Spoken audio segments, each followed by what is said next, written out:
You were taught to see the ancients as primitive, as if their myths were just desperate stories in the dark, as if their monuments were crude efforts to appease invisible forces they couldn't comprehend.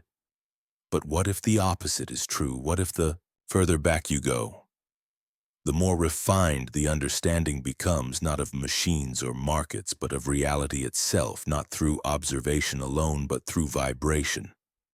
Because to them, vibration wasn't a metaphor, it was the fabric of existence itself, a sacred force that shaped matter, memory, and meaning. We live in a world obsessed with form, with structure, with what can be seen and measured and sold. But the ancients lived in a world of frequency where every sound was a signature, every chant a key, every word a creative act that echoed through dimensions. They didn't build temples just for worship. They built resonant chambers, acoustic engines, places where sound wasn't decoration, it was function, it was technology, it was power. You were never told this because to reveal it would dismantle the myth of modern supremacy. The illusion that we are the peak of understanding instead of a civilization suffering from collective amnesia, because the science of vibration is not new. It is lost. The Great Pyramid hums with frequencies that resonate with the earth itself, not as coincidence, but as calibration. Stone circles across Europe are not randomly placed, but aligned to harmonic nodes in the planetary grid. In India, mantras weren't superstition. They were sonic mathematics, precision tools for tuning the mind to the frequency of the divine. The Vedas speak of sound as the origin of all form, a truth echoed in every spiritual tradition when they speak of the word, the logos, the primal tone. This is not metaphor. This is mechanics. But the tools of this science weren't made of metal or wires. They were made of intention, geometry, breath, and sacred pattern. You see ruins. They saw receivers. You see temples. They saw transmitters. The human voice, when aligned with consciousness, wasn't just expression. It was creation. And you feel this still, don't you? In the way music can bring you to tears without explanation. In the way a single sound can calm the body or disturb the mind. In the way silence itself feels loud when it's true. Something in you remembers. Something ancient. Something real. The frequencies of life itself. But why has this been hidden? Why has the science of vibration been reduced to mysticism or dismissed as pseudoscience? Perhaps because true power never needed machines, only understanding. Because if you knew how to use sound, you wouldn't need control. You wouldn't need medication to balance your body. You wouldn't need institutions to mediate your access to the divine. You'd need only to remember how to speak, how to listen, how to resonate. And resonance, true resonance, collapses illusion. It reveals what's real. That's dangerous to a world built on noise, white noise, mental noise, informational overload. Because in that noise, your inner tuning fork gets buried. And so you forget. You forget that your cells vibrate, that your heart emits electromagnetic fields, that your brain oscillates in rhythms, that DNA responds to frequency, that water, the medium of life, is a recorder of vibration. You forget that temples once healed through tone, that initiates were trained in sound, that oracles spoke in harmonic trance, not madness. You forget because remembering would unravel the hypnosis of modern life, but it's still there, beneath the noise, waiting. The lost science of vibration wasn't lost by accident. It was veiled, buried, fractured across cultures and languages, turned into song and myth and symbol, hidden in plain sight. Because when power is decentralized, when truth is internalized, control dissolves. That is the secret. The ancients didn't control reality by dominating it. They aligned with it. They didn't impose force. They found frequency. And frequency is the true throne of creation. It is not what you see that matters most. It is what you feel, what you sense, what you vibrate with. You can rebuild your world from the outside in. But unless you retune yourself from the inside out, it will never harmonize. And this is what they knew. That matter is malleable. That thought is waveform. That emotion is a tuning field. That the body is an instrument. That the soul is a song. And when these align, when vibration, intention, and attention cohere, reality shifts. Not because you force it, but because you become it. The universe doesn't respond to who you pretend to be. It responds to your resonance. That's what the ancients mastered. That's what we've forgotten. But what is forgotten is not gone. It waits, and it listens. And when you begin to remember, not with the mind alone, but with the whole being, you begin to hum again. To ring, to ripple. And that resonance is not noise, it is signal. A call back to what is real, a call back to yourself. And that resonance is not noise, it is signal. A call back to what is real, a call back to yourself. The ancients didn't chant in caves to scare away spirits. They chanted to tune their bodies, to unlock altered states, to synchronize with fields we no longer perceive. Monks in Tibet, priests in Egypt, sages in the Indus, they all used voice as a tool of transformation, not because it was symbolic, but because it was functional. And today we play with sound as if it's entertainment, unaware that it's still shaping us. The music you listen to, the tones in your environment, the buzz of machines, the frequencies of your devices, this is your atmosphere. And just like a plant bends to the sun, your soul bends to vibration. But what if that vibration is dissonant? What if you are immersed daily in tones that confuse, suppress, scatter your energetic alignment? Then you feel fragmented, disconnected, anxious for reasons you can't explain. That's not failure, that's physics. Because the body isn't solid, it's rhythmic, the mind isn't static, it's electric. And the soul isn't metaphor, it's harmonic. What happens when you shift your vibration? What happens when you stop filling the silence and start listening to it? You begin to notice patterns. Patterns in thought, patterns in emotion, patterns in events. And suddenly the world starts to echo your state, not because it changed, but because you did. The ancients encoded this everywhere. The flower of life, the spiral of the Nautilus, the ratios of the Parthenon, the layout of Teotihuacan, they weren't decorative. They were resonant. Geometry was not art. It was resonance captured in shape. Language was not noise. It was frequency locked in sound. Even myths were not fiction. They were tonal archetypes, containers of vibrational truth. But over time, we forgot the code.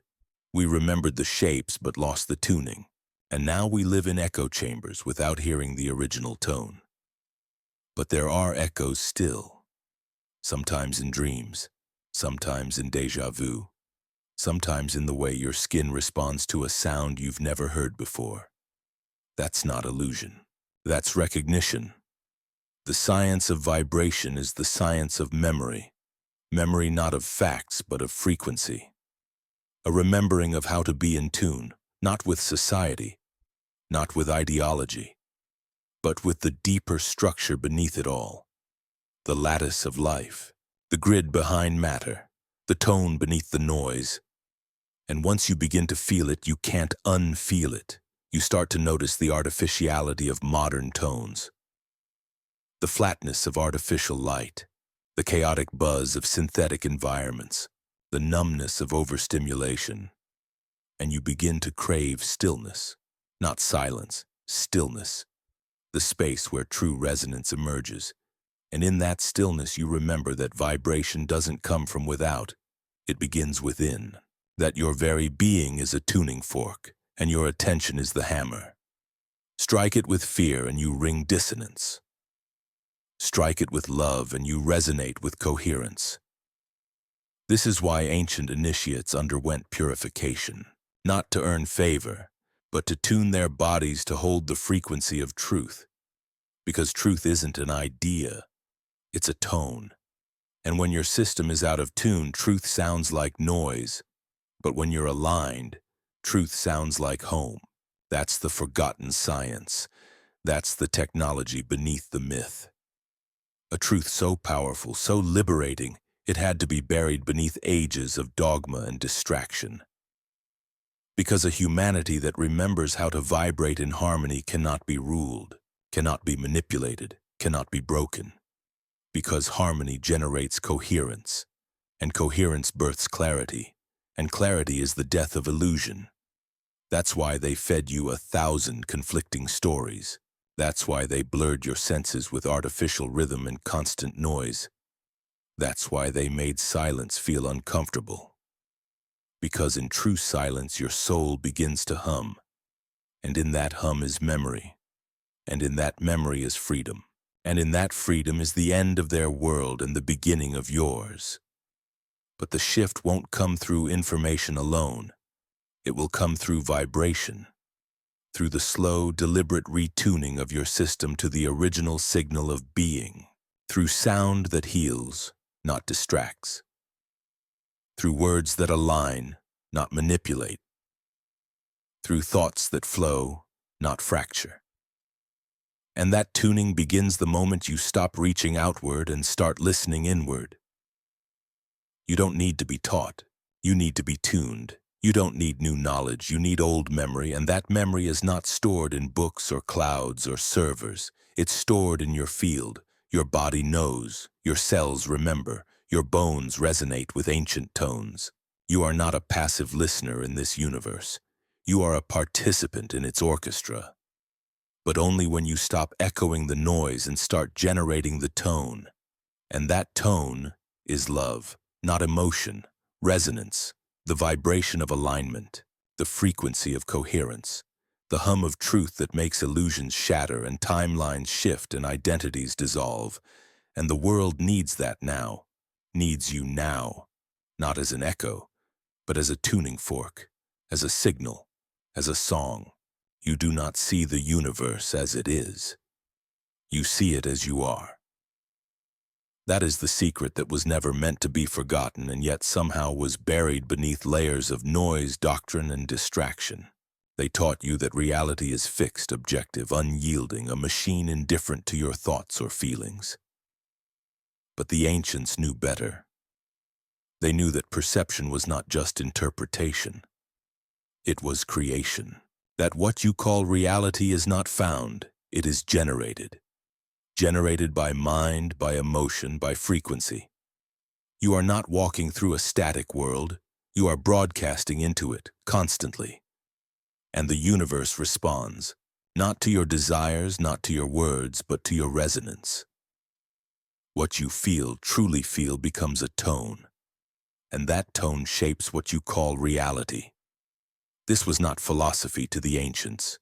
It was architecture. They built with it. They healed with it. They ruled with it. Because they understood that matter is a receiver.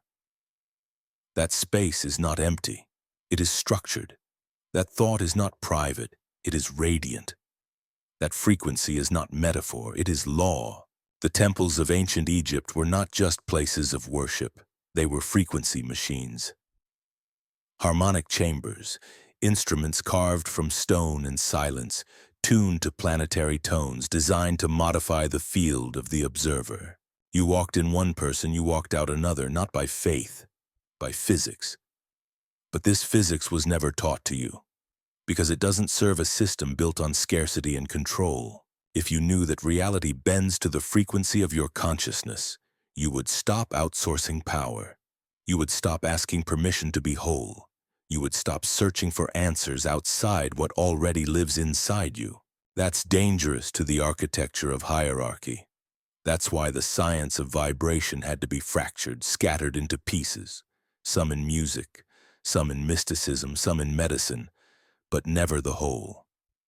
The pieces were left as clues, the monochord of Pythagoras, the of the sages, the Gregorian chant, the binaural beat, the solfeggio scale, the sacred ratios. They survived because they were hidden in plain sight.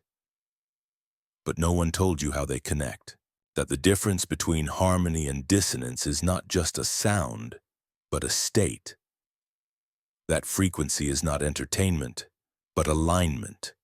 That your emotions are not random, but resonant feedback from the field around you.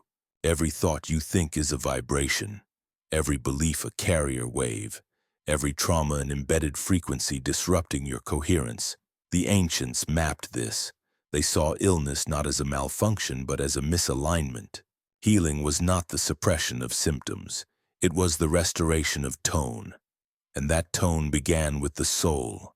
Because the soul is not an abstraction. It is a frequency signature, unique, immutable, eternal.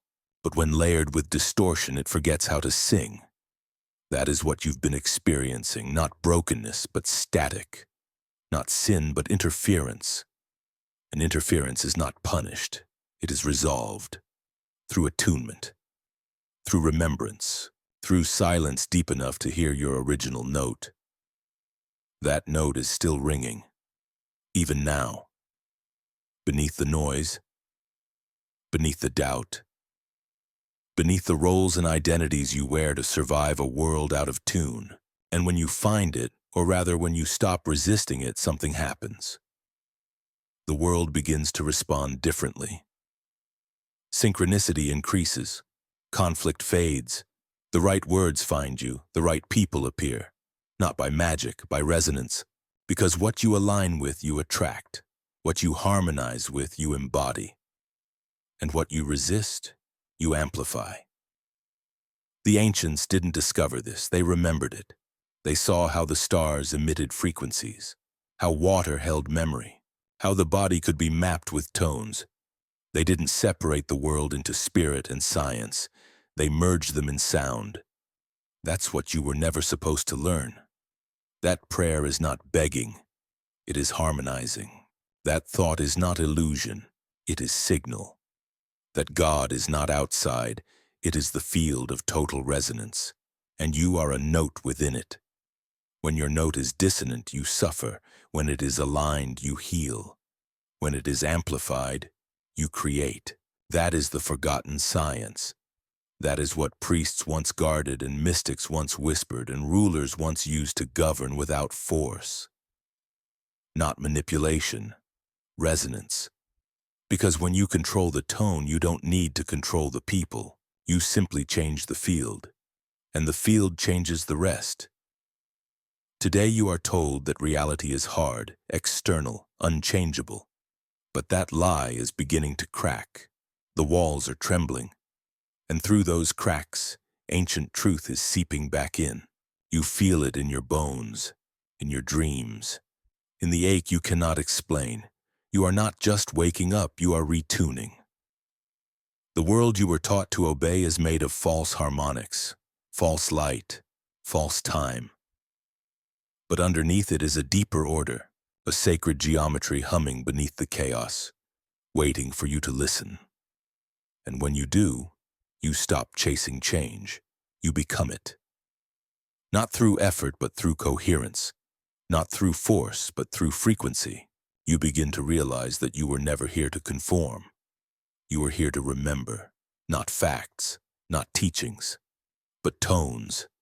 You were here to become a transmitter of truth, not by preaching, but by being. Because a being in resonance cannot be lied to, cannot be owned, cannot be silenced. Their tone speaks louder than words, and when enough of us remember that tone, the old world will fall, not in flames, but in silence. The silence of coherence, the silence of presence, the silence that comes when dissonance is no longer needed. That's what the ancients knew, that the world is not saved through war. It is tuned through frequency, and you are the instrument. The lost science of vibration is not lost. It is sleeping inside you. And every moment you choose resonance over fear, alignment over reaction, presence over distraction, you wake it up. Not just in yourself, but in the field around you. Because this field is alive, intelligent, listening, and it wants harmony.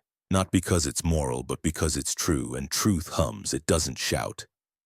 That's why most people miss it. They're too loud, too distracted, too afraid of stillness. But you are learning to be still, to feel, to hear. And in that hearing you will find what the ancients left behind. Not a book, not a temple, but a tone. A tone that remakes the world without violence. that rebuilds reality not from plans but from pattern, from pulse, from vibration, from you. You were taught that time is linear, that it moves like an arrow from past to present to future, that every second is identical to the next, that clocks do not lie and calendars are truth. But the ancients did not see time this way. They did not measure life in hours and minutes. They felt time. They heard it. They danced with it. Because to them, time was not a measurement. It was a vibration, a frequency, a resonance that ebbed and flowed like breath. And when you begin to understand this, truly feel it, you start to see that your life has never been about deadlines or schedules, but about rhythms, patterns, cycles, echoes. You are not a machine moving through linear hours. You are a being surfing harmonic waves of experience. That is why some days feel long and others vanish. Why certain memories feel closer than moments that happened yesterday. Because time does not move. You do. And what determines the flow of that movement? Frequency, vibration. Your resonance dictates your experience of time. High-frequency states like awe, love, deep presence, they stretch time. They slow it, expand it. Low-frequency states like fear, anxiety, resistance, they compress it. They fragment it. This is not just psychology. It is physics of consciousness. And the ancients lived by this truth. They aligned their actions not by hours but by harmonics, by lunar cycles, planetary movements, solar tones. They built calendars based not on numbers but on resonance with the cosmos, the Mayan long count, the Egyptian decans, the Vedic yugas, all systems of timing not for control but for attunement, because time was a symphony, not a ticking clock. And you were meant to be a musician within it, not a prisoner to it. But this knowledge was dangerous, because a being in tune with true time cannot be rushed, cannot be manipulated by urgency, cannot be seduced by artificial scarcity. That is why the clocks were imposed. That is why the 9 to 5 was designed, to drown the rhythm of your soul beneath the noise of artificial time. And in that noise you began to forget. You forgot how to feel your inner tides. You forgot the power of seasons, of phases, of sacred timing. You forgot that life is not a race to be won, but a song to be played. And when you forget the song, you start to live off beat. Out of rhythm, out of tune. You force when you should flow. You grasp when you should release. You chase when you should receive. And then you wonder why life feels hollow, why fulfillment never lasts, why you always feel late or lost. It's not because you're failing, it's because you're out of sync with the deeper vibrational pulse that underlies everything. That pulse is not found on screens or spreadsheets, it's found in silence, in breath, in the moment between thoughts.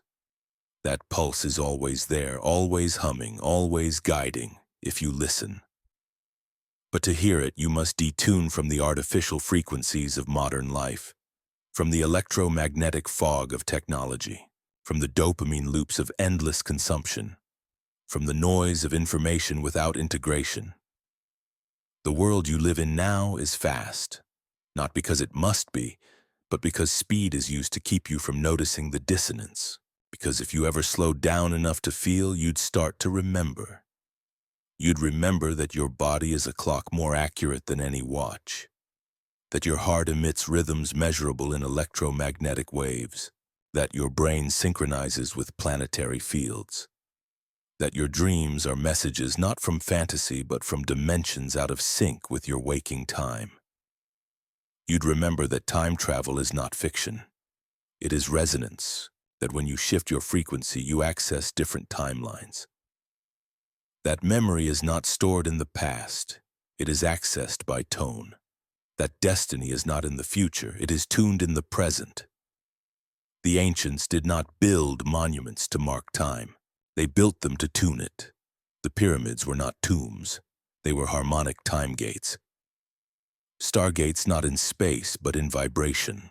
The stone circles of Britain, the labyrinths of Crete, the temples of Angkor. They were all instruments, harmonic interfaces between human consciousness and the rhythms of the cosmos. And when you stood inside them, you remembered, not as thought, but as vibration, as knowing beyond words. That is why the structures were buried. That is why the tones were silenced. That is why the calendar was rewritten. Because a civilization in tune with true time is not controllable. It is sovereign, free, alive, and now you are being invited back into that remembrance, that resonance, that rhythm. Not by gurus or governments, but by your own discontent. Your inner dissonance is the call. Your ache is the signal. And the cure is not escape. It is alignment. To slow down is not laziness. It is resistance, sacred resistance. Because to slow down is to feel, and to feel is to hear, and to hear is to remember that your body is not a prison. It is a portal. That your mind is not a battleground. It is a tuner. That your soul is not lost. It is vibrating just beneath the static. Waiting, always waiting, for you to shift from urgency to presence, from effort to attunement, from thought to tone. This is the lost science of time, a time that flows not by digits but by depth, by state, by song, and the song is inside you. It always was. That's why you feel nostalgia for places you've never been, why some ruins feel familiar, why some music brings tears without reason. Because memory is not just of events, it is of frequency, and the frequencies are returning. Slowly, relentlessly, irresistibly. The false time is breaking down. The artificial cycles are cracking. And through those cracks, truth is seeping. Not as doctrine, as vibration. You don't need to understand it. You only need to feel it, to follow it, to remember that you are not here to be on time. You are here to be in time. You are not a machine. You are a melody. And the universe is waiting for you to play again. And the universe is waiting for you to play again, because every life is a note, every soul a pitch, every breath a rhythm. You are not lost in time. You are part of a symphony unfolding, a chord yet to be resolved. And this chord, your unique frequency, cannot be copied, cannot be replaced, cannot be silenced if it remembers how to vibrate on its own terms. That is why they filled your life with artificial tempo, with screens and alerts and red numbers flashing urgency, to pull your attention away from your internal metronome, because once you lock into your natural rhythm, their systems lose control. You no longer respond to fear. You no longer react to pressure. You no longer obey without resonance. You begin to listen differently, speak differently, walk differently. You move in harmony, not haste, and that harmony, even if silent, disrupts, because coherence is contagious. And when one person aligns, the entire field shifts. The ancients knew this, that why initiates weren't trained in argument but in vibration. They didn't learn what to say, they learned how to be, because being is frequency. It cannot be faked, and it shapes the world around you whether you speak or not. That's the secret modern life hides from you, that the most powerful change is not external. It is vibrational. The shift doesn't come through debate or protest or algorithm, it comes through resonance. When enough beings hold a higher frequency, the structure built on noise collapses. Not through destruction, through irrelevance. It simply can't hold. It can't survive in that field. That's why your presence matters more than your plans. That's why silence, true vibrating silence, is revolutionary. In silence, you begin to feel the dissonance of what is false, the emptiness behind the roles, the weight of unmet truth. And in that space, the old stories lose power. You no longer believe in lack. You no longer accept the clock as your master. You no longer strive to meet someone else's tempo. You begin to remember your own. your sacred rhythm, the cadence of your soul before the world told you who to be. And in that remembering, time begins to bend. You step outside of linear sequence. Synchronicity becomes common. Knowing arises before the question. Dreams bleed into waking. Your past ceases to define you. Your future ceases to scare you. You live in the pulse of now. Not a philosophical idea, but a vibrational reality. Now becomes your home, your power, your access point to all dimensions. The now is a tone. And when you match it, the door opens. To other versions of yourself, to hidden memories, to realignment of your physical body, because healing is not fixing. It is returning to frequency, the frequency of who you are without distortion. And when the distortion is removed, the body begins to regenerate. The heart recalibrates, the nervous system stabilizes because all systems seek coherence. That is a law, not of man, of vibration. The universe rewards resonance, not as a deity, as a mirror. What you emit, it reflects. What you vibrate, it amplifies. And this truth is neither mystical nor mechanical. It is both. It is the sacred technology embedded in creation, not invented, discovered, and then forgotten. Because the system could not function if you remembered, it needs you in dissonance, in conflict with yourself, divided inside, because a divided being leaks energy, and a leaking being is easy to steer. But a coherent being, a being in full resonance, becomes unpredictable, uncontrollable, alive, and aliveness is the one thing this world has not taught you to honor. It taught you to schedule, optimize, simulate, but not to be, not to pulse with your full force. But that force remains. It's in your chest, in your breath, in the space between every word you speak. It's the hum of truth trying to rise, not for others, for you, because the world you're trying to fix out there is a reflection of the one you're ignoring in here. And until you remember that, time will feel like pressure instead of permission. You'll rush instead of flow. You'll fear instead of trust. But now you know. And once you know, you cannot unknow. You can only choose to stay in someone else's tempo or to find your own, to live by countdowns or by crescendos. And if you choose the latter, you don't just reclaim time, you reclaim reality. Because reality itself is layered in vibration.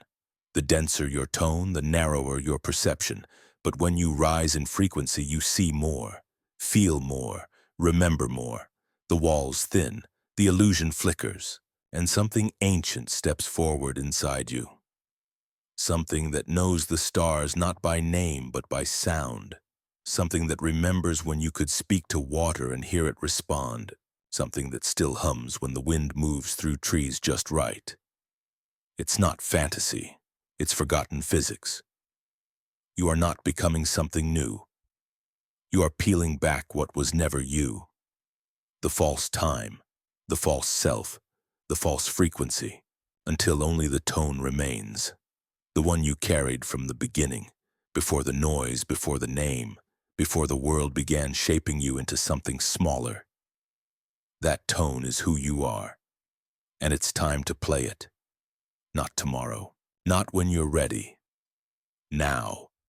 Because now is not just a moment, it's a frequency, and it's been waiting for you to return, and when you return, the world doesn't stay the same. It bends slightly, subtly to accommodate your new rhythm. People treat you differently, though they can't explain why. The right words emerge from your lips without effort. The path ahead doesn't unfold like a map. It resonates like a tone, and you begin to walk by vibration, not calculation. The voice of intuition becomes louder than the voice of fear. The noise doesn't vanish, but it no longer owns you. You move through it like a clear note through static. Untouchable, not because you resist it, but because you are no longer resonating with it. You realize that most of what you called confusion was just dissonance. that most of your indecision was a mismatch between inner and outer tones, and that all clarity was never outside you, it was waiting for you to tune in. The ancients didn't achieve this through escape or asceticism alone. They used rhythm, chant, breath, movement. They danced themselves back into alignment. They sang until the lie cracked. They created ceremonies not for spectacle but for entrainment, to remember, to reset, to retone the human field. You are not meant to merely think about truth. You are meant to vibrate with it, not believe in love, but emit it, not talk about awakening, but pulse with it. Because when you do, the illusion loses grip, the false timelines crumble, the trauma held in the nervous system begins to dissolve. Because trauma is frozen frequency, energy that couldn't move, and healing is not fixing, it is flowing again. When you allow yourself to feel fully, to vibrate through rather than collapse into, you dissolve what was stuck. You return to movement, to music. That's why music heals. Why tears come with melody. Why rhythm can break open the heart in ways no words can. Because vibration is the language of the soul, and your soul has been trying to speak through all the noise, in dreams that linger, in sudden emotion, in the pause before a choice, and most of all in silence. Silence is not the absence of sound, it is the presence of pure vibration, the canvas upon which all tones are drawn. And when you learn to rest in that silence without flinching, you begin to hear the deeper tone, the one that never leaves, the one that preceded your name, your body, your beliefs. That tone is still here. It hums in your spine. It pulses behind your thoughts. It calls you not forward but inward, because inward is not small, it is infinite. That's another lie they told you, that inner means less real. That imagination is separate from reality, but the ancients knew that the inner world is the source, and the outer is the echo. That frequency begins in consciousness and matter follows. And when you begin to live from this truth, you stop chasing reality and begin generating it, not by force, not by effort, but by coherence. You become less reactive, not because you don't care, but because you are attuned to something deeper than drama. Your identity begins to soften. You stop needing to be seen, approved, validated, because the tone you carry is no longer seeking. It is remembering. It is returning. And this return is the revolution. Not to fight what is broken, but to hum what is true. You begin to understand why the ancients guarded this knowledge, why it was hidden beneath symbols and myths. Not because you weren't worthy, but because the noise had to grow loud enough for silence to be chosen freely. You are in that moment now. The systems are trembling, the old clock is cracking, and through the fracture a different rhythm is emerging. It's not new, it's ancient, primordial, yours. And as you remember it, others do too. That's how the field shifts, not through mass awakening, but through frequency tipping points. One tone becomes a chord, one chord becomes a song, and that song is the end of the old time, the time of control, division, urgency, distortion, and the beginning of the time of harmony, of listening, of resonance. The question is not how much time you have left, the question is how much of your tone you are still resisting. Because as soon as you release resistance, the time you are chasing returns. Not as deadline, but as rhythm, not as pressure, but as presence. And presence is where the real world begins. Not the one designed for you, the one designed from you, the one only your tone can unlock. You've been told that you are a mind inside a body, that your thoughts are private. Your soul is abstract and your spirit is somewhere above, watching in silence or judging from afar. But what if that's wrong? What if your spirit is not a watcher but a frequency? A pulse not hovering above your life but encoded into the very vibration of your cells? What if your soul is not some distant metaphysical idea but a living signal, structured, organized, evolving across dimensions of vibration. The ancients didn't speak of the soul as something fragile or imaginary. They knew it as structure, as sound. To them, the soul was a waveform. It had amplitude, tone, and resonance. And this resonance wasn't just a poetic metaphor, it was the foundation of selfhood, the way being was mapped across reality. You are not a solid entity with defined edges. You are a vibrating field of consciousness, a localized symphony in the universal orchestra. Every thought you hold, every belief you repeat, every emotion you suppress or release becomes part of your vibrational pattern. And that pattern is not locked. It is in motion, always adapting, always shifting. Your frequency is your fluid identity. Not the story you tell, but the tone you carry. That tone precedes language.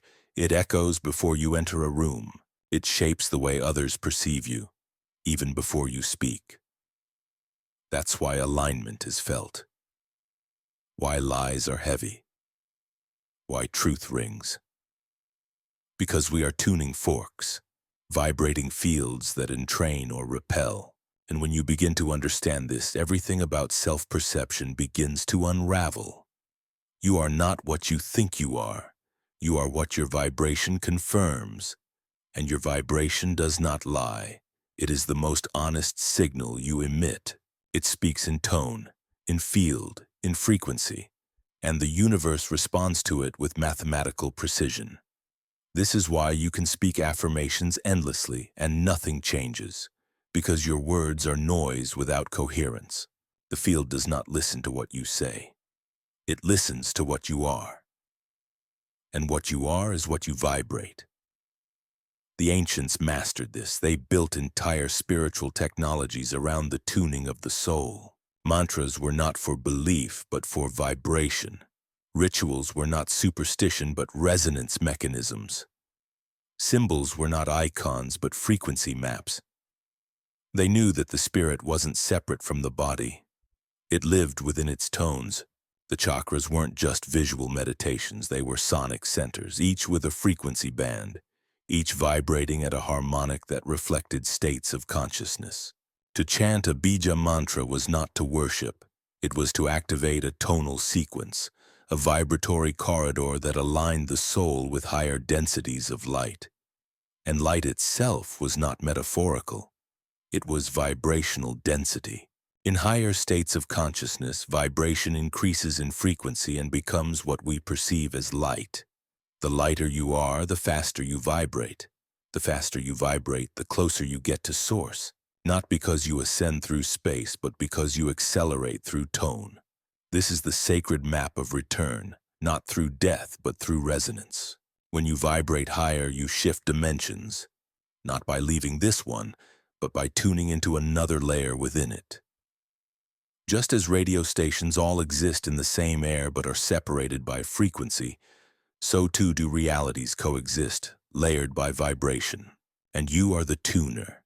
Your consciousness is the dial. Your choices, your emotions, your thoughts, they shift the signal. That's why awakening isn't a moment. It's a gradual retuning, a rising pitch, a new harmony. And that harmony affects everything. Your relationships, your health, your memory, your purpose. They are not separate issues to fix. They are frequencies to align. You are not broken.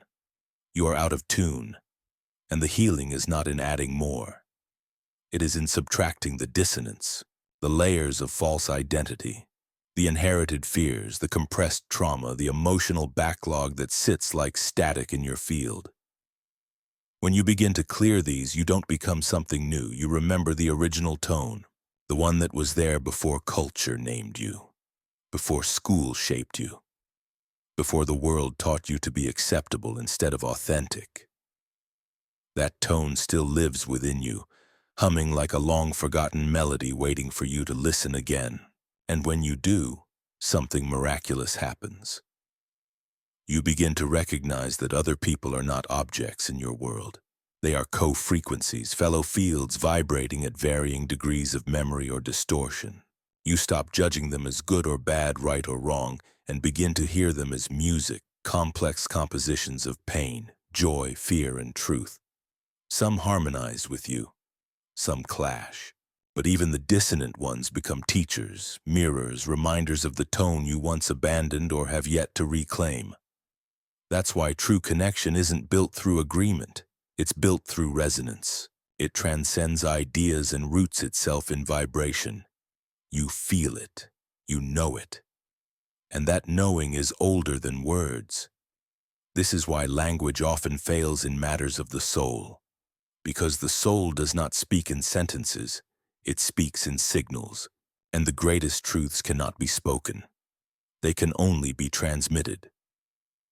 Through gaze, through presence, through frequency.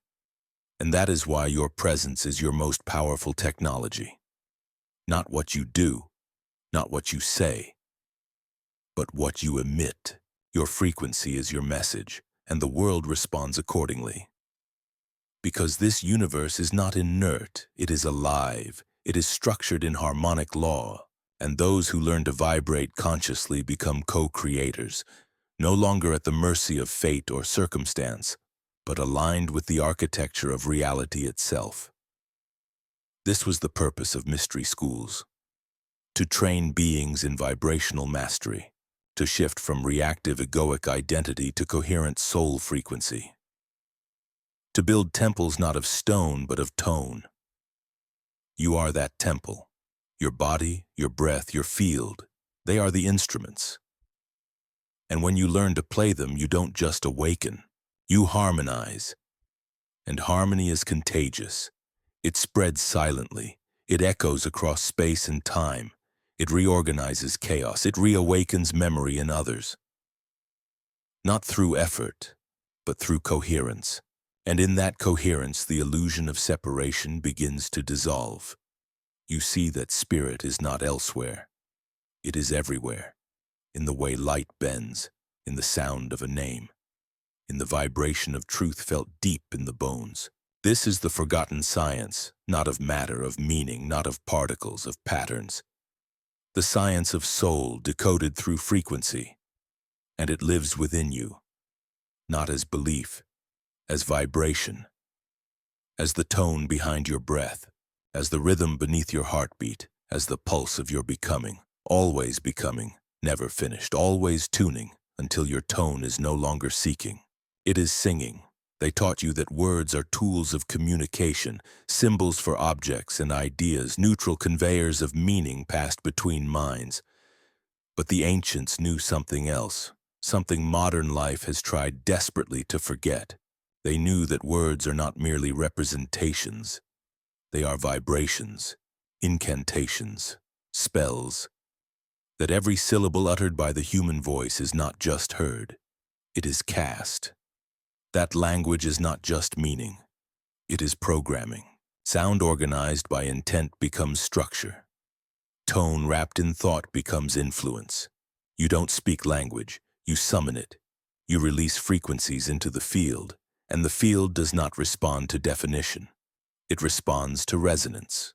The original languages were not created to describe reality. They were forged to shape it. Sacred languages like Sanskrit, Sumerian, Hebrew, Egyptian, these were not arbitrary.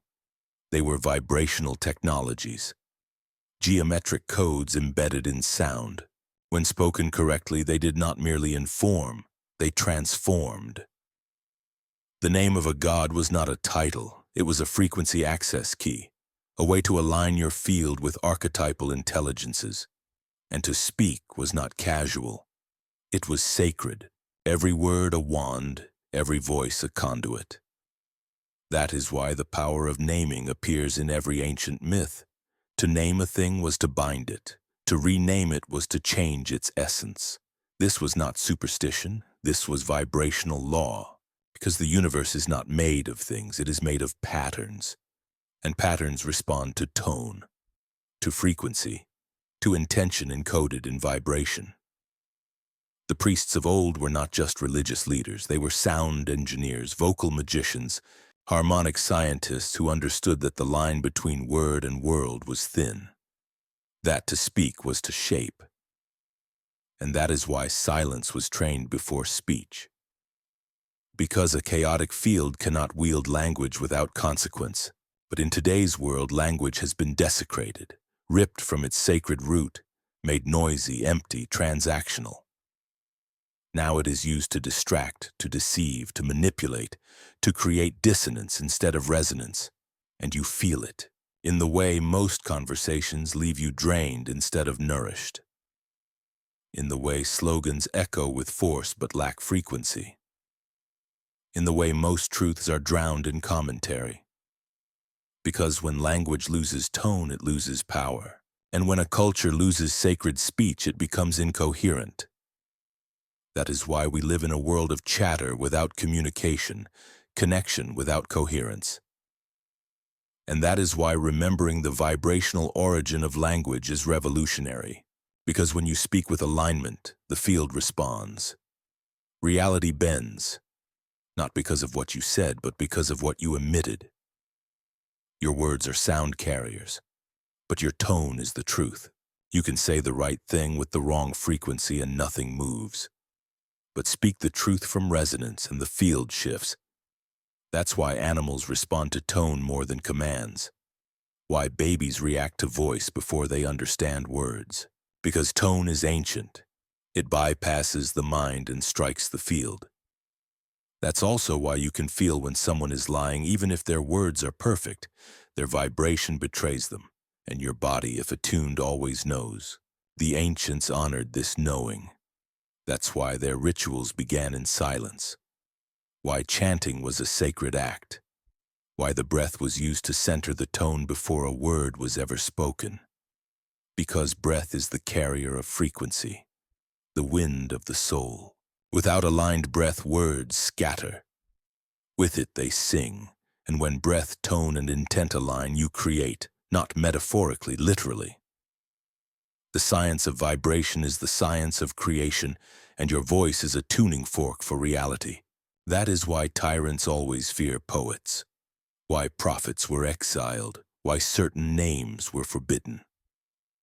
Because the right sound at the right moment in the right frequency can unravel entire empires of illusion. Not with violence, but with resonance. The spoken word, when pure, is a sonic weapon of awakening. That is the lost magic, the forgotten art, not fantasy but physics of the sacred. And it still lives in you, every time you catch yourself before speaking from fear. Every time you breathe before you respond.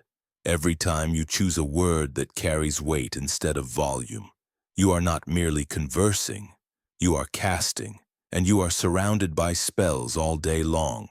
Not in secret rituals, but in media, politics, marketing. Repetition is enchantment. Rhythm is hypnosis. Words shape the mind shapes the field, and the field is your life. To reclaim your voice is to reclaim your spell, to break the unconscious enchantments that keep you looping, and to remember that you are not just under influence, you are an influencer, in the truest sense. Your tone alters the field, your speech emits pattern, your breath structures reality, and when enough of us remember this, the great silence returns, not as absence, but as sacred stillness. The space where only aligned words are allowed, where silence becomes powerful again, where each sentence is a ceremony, each phrase a doorway, and each conversation an exchange of sacred sound. That is where we are headed, back to the temple of the voice, the cathedral of vibration, where the highest technology is not in metal or code, but in tone. The future is not artificial. It is harmonic, and your voice is the instrument. They told you the body is flesh, that it is mechanical, biological, a container for mind and soul, but not conscious in itself. They taught you to treat it as an object, something to decorate, control, fix, or ignore. But the ancients knew the truth. The body is not separate from spirit. The body is spirit, structured, encoded, vibrating. It is the visible layer of your energy field, the densest part of your multidimensional song. And like all songs, it carries tone, resonance, pattern. Every cell is a note, every organ a chord, every movement a dance of frequencies. You are not living inside your body, you are vibrating through it. The body is the instrument of your soul, and every experience you have, every thought, every emotion, every memory, imprints itself on that instrument. Trauma is not stored in your mind. It is stored in your tissues, your muscles, your bones. It becomes frozen vibration, a tone unresolved, a chord never completed, and until it is heard, it repeats. That's why pain returns. Why symptoms echo. Because the body is not punishing you, it's reminding you, calling your attention back to what was never finished. But you were never taught to listen. You were taught to numb, to override, to silence the signals with pills, with screens, with distractions. And in doing so, you drifted further from your own signal, from your own truth. Healing is not adding something. It is releasing what doesn't belong. It is the retuning of your instrument to its original note. And that note is not in a textbook. It is in your field, your breath, your spine, your gut, your skin. These are not mechanical systems, they are harmonic pathways. Your nervous system is an electrical river, flowing frequency from your inner world to your outer expression. Your endocrine system is a hormonal choir, modulating emotional tones. Your digestive system is a vibrational filter, deciding what frequencies to keep and what to release. This is not metaphor. This is resonance biology. The ancient systems knew this long before modern science gave it names. In Chinese medicine, the meridians are not myths. They are energetic pathways, vibrational channels through which life force moves. In Ayurveda, the doshas are not abstractions. They are patterns of vibrational dominance. In shamanic traditions, illness is not a disease, it is a song out of tune. And healing is not a battle, it is a return to rhythm. That is why sound has always been part of healing. The drum in tribal ceremony, the bowl in Tibetan temples, the rattle, the chant, the hum. These are not cultural ornaments, they are vibrational tools. When used with intention, they recalibrate the field. They dissolve stuck frequencies. They remind the body of its original song. That's also why your own voice is your medicine. The sounds you make affect your chemistry. Your heartbeat changes with your breath. Your immunity changes with your emotion. Your posture affects your perception. Because nothing in you is separate. Your thoughts are not just ideas, they are electrical signals. They produce electromagnetic fields. And those fields either harmonize or distort your body. That's why self-talk matters. Why gratitude changes health. Why fear shortens breath.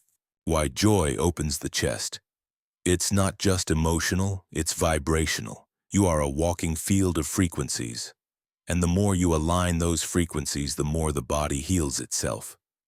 Not through external force, but through internal coherence. This is what the ancients built temples for. Not to worship gods, but to restore resonance, to bring the body into harmony with cosmic tones. The pyramid is not just geometry, it's vibration in stone. The temples aligned with stars were not symbols.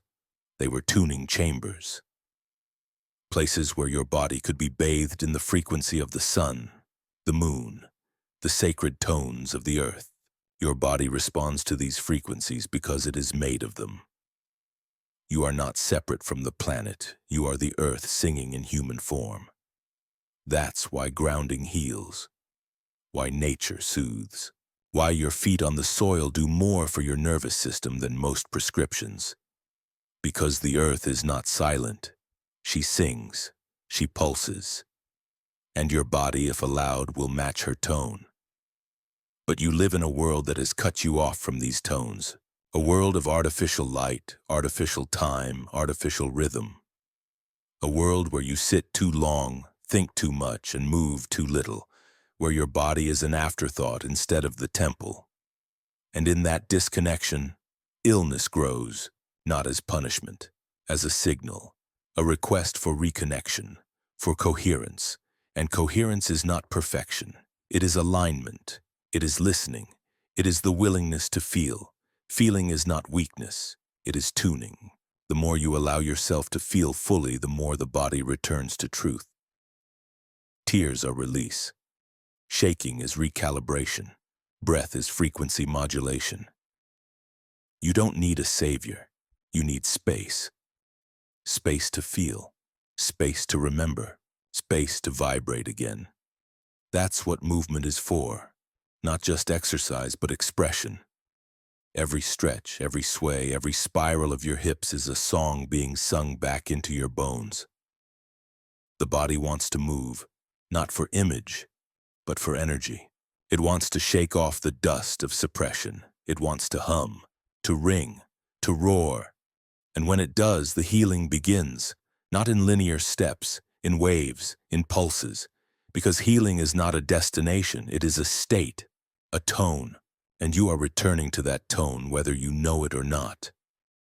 Every pain is part of that process.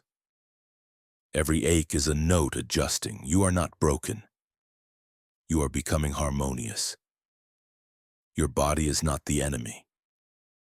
It is the instrument, and the more you honor it, the more it plays the song you forgot you knew, the song of your origin, the song of your truth, the song of a being who is not separate from the cosmos, but the cosmos vibrating as human. You don't need to ascend.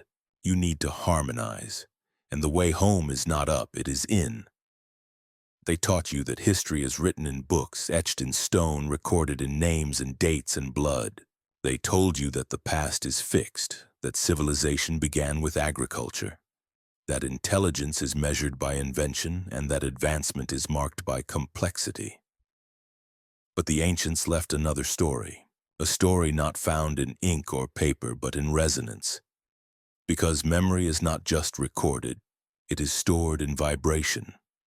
The stones remember. The air hums with echoes. Your DNA carries the imprint of tones your ancestors once lived by. And those tones are not just relics, they are keys. Civilization is not built by bricks, it is built by frequency. Every culture, every city, every spiritual movement begins not with laws or leaders, but with tone. Vibration comes first, and when the tone is coherent, the culture flourishes. When it is distorted, the collapse begins. That is the secret no one teaches, that what you call society is a song, and when the song loses its harmony, its structures fracture. Ancient civilizations understood this. Their monuments were not just political, they were harmonic. The ziggurats of Mesopotamia, the pyramids of Giza, the stone circles of Britain, they were all placed with precision, aligned to stars, yes, but more importantly to sound. They were instruments built to sustain a cultural frequency. A temple was not just a place to worship, it was a tuning chamber.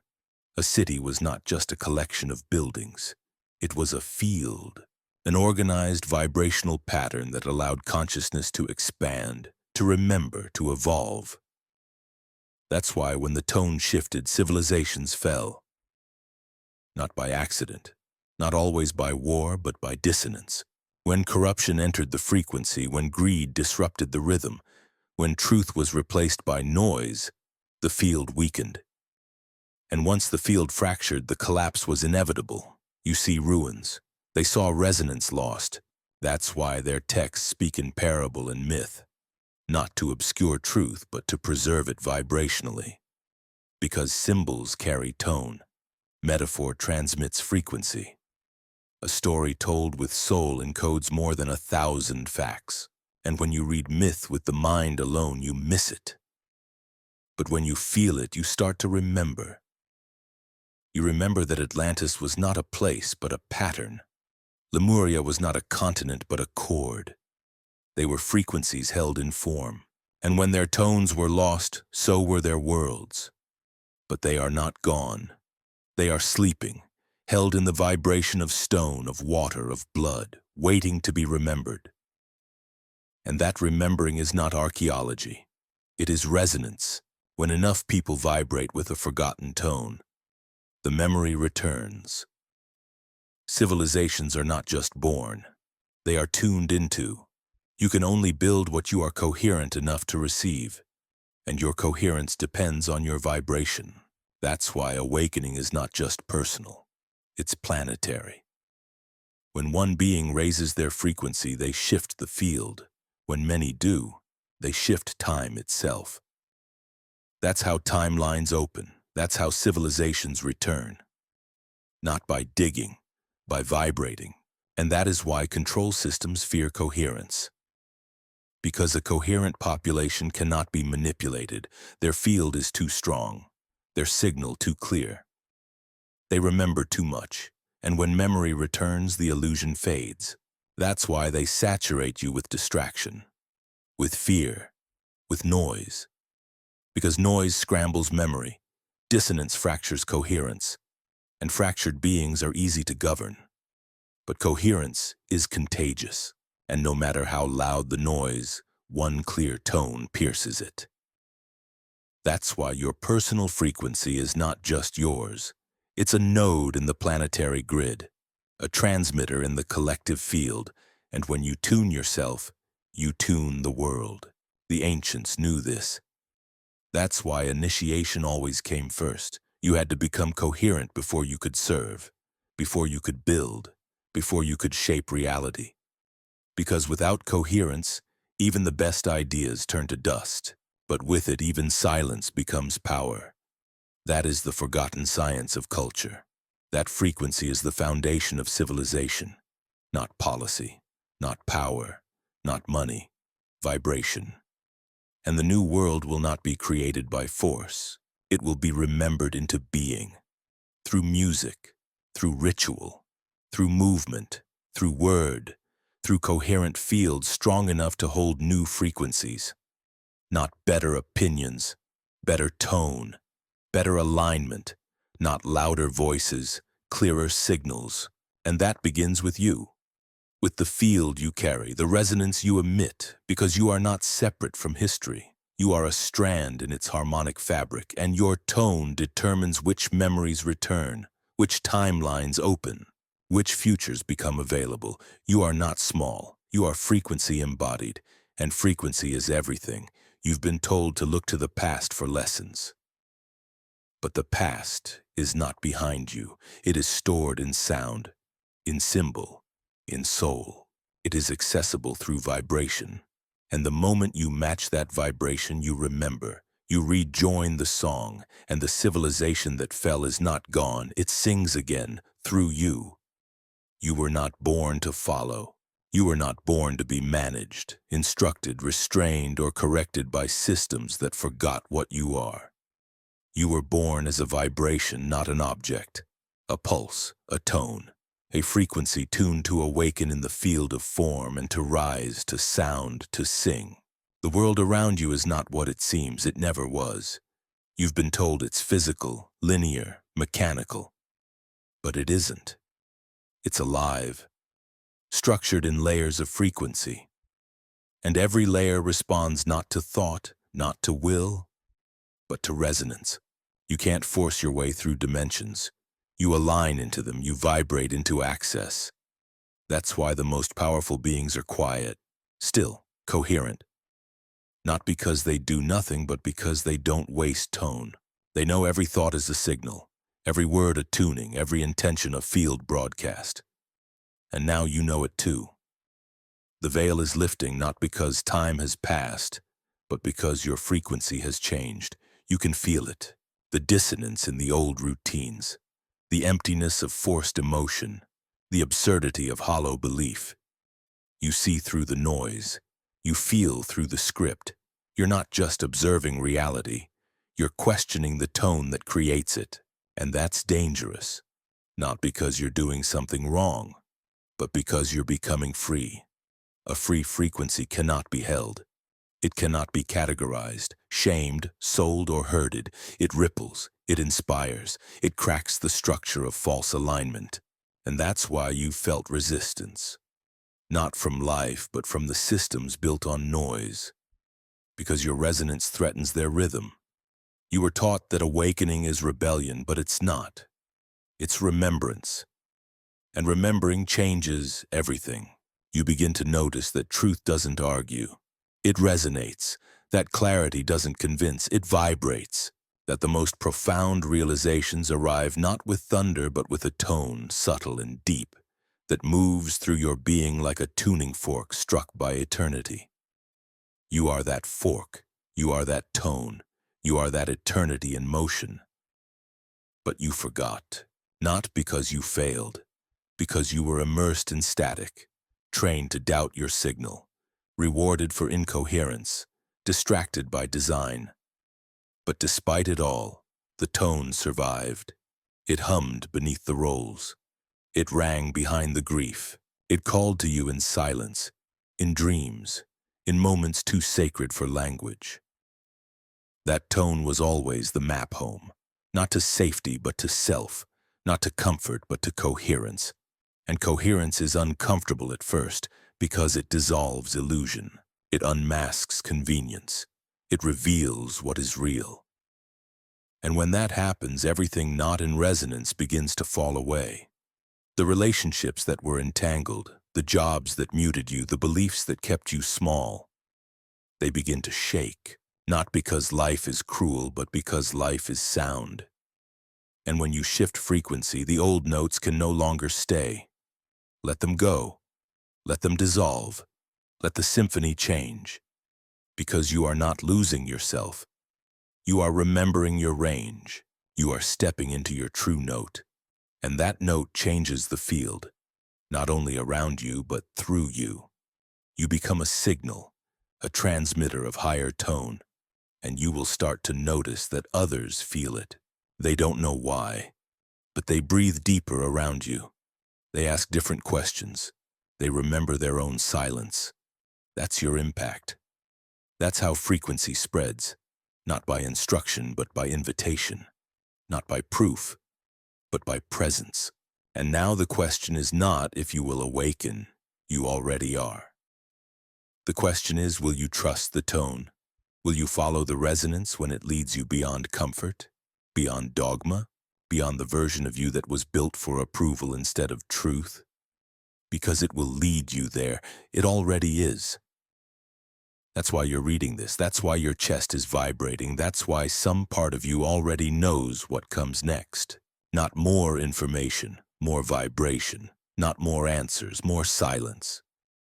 Because in that silence you will hear it again. That note, that hum, that soft remembrance that you are not random, you are not broken, you are not late. You are vibration. Perfectly timed, deeply placed, and ready. Ready to stop tuning yourself to noise just to belong. Ready to release the false resonance of pretending. Ready to step out of the distortion and let the world hear your actual tone, because we need it, now more than ever. Not your agreement, not your obedience, your coherence. The world does not shift when you speak louder. It shifts when you vibrate clearer. That's the invitation, that's the transmission, that's the real revolution. And if this resonated, if something in you hummed while reading, then it's not coincidence. It's memory. It's the field calling you back to your signal. And if it called you, it can call others. So pass it on, not out of duty, out of alignment. Let others feel this tone. Let them remember too. Comment below if the signal reached you. Let us know what you heard between the words. What your field felt, not what your mind thought. Like this message if it rang true. Share it if the tone wants to echo. And if you haven't yet, subscribe. Because what we share next is not noise, it's signal. And your presence here proves you're ready for it. You've already begun to vibrate. Now amplify.